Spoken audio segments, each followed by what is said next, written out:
Many thanks for joining us once again on the newsroom. I am Folashade Ogurinde. Aggrieved members of the All Progressives Congress (APC) in Ekiti State have stormed the secretariat of the party to protest against the process of governorship primary election. Although accreditation has started across a few wards, party members protesting at the secretariat say they would not be a part of the election. This development comes after Opeyemi Bamidele, senator and one of the aspirants, called on the APC to suspend the exercise.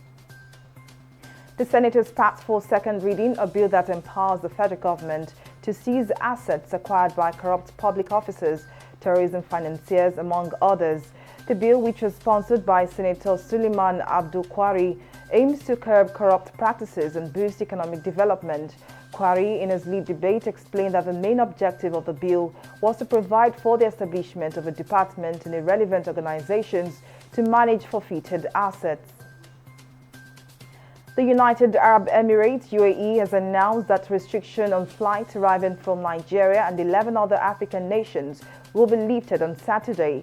The country's National Emergency Crisis and Disaster Management Authority said it was lifting the ban initially imposed as part of measures to prevent the spread of the Omicron variant of COVID-19.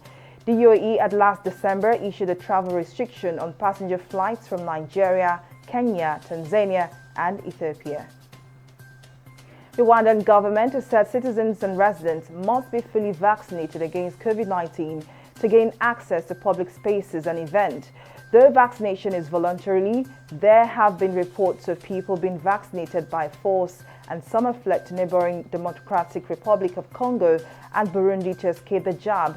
Nearly 7 million out of a population of 13 million have been fully vaccinated in Rwanda, while more than 8 million have got the first jab. The Nigeria National Petroleum Company (NNPC) Limited has secured a $5 billion funding commitment from the African Export-Import Bank (Afreximbank) to fund major investment in Nigeria's upstream sector. The funding commitment is an offshoot of a meeting between Benedict Orama, chairman of the board of directors and president of the African Export-Import Bank, and the NNPC team led by Mele Kyari, group managing director, in Cairo, Egypt, on Wednesday. It said this move marks a major achievement in the corporation's quest to scale up investment in the oil and gas industry following the commencement of the implementation of the Petroleum Industry Act (PIA). Burkina Faso's ousted president Roch Kabore is doing well, a senior member of his party has said. This comes days after a military coup that was strongly condemned by the international community. An extraordinary virtual summit of the West African Regional Bloc, ECOWAS, will be held on Friday to discuss the situation in Burkina Faso after Kabore was overthrown, with possible sanctions against the military. The Federal Ministry of Youth and Sports Development and the Nigeria Football Federation (NFF) are to hold an important meeting on Thursday to review the performance of the Super Eagles at the 2021 Africa Cup of Nations tournament in Cameroon. The meeting, called at the instance of the sports minister, is expected to address the country's preparations for the World Cup qualifiers against Ghana in March. Nigeria exited the AFCON in the round of 16, losing to Tunisia 1-0 after picking up maximum points in their group games.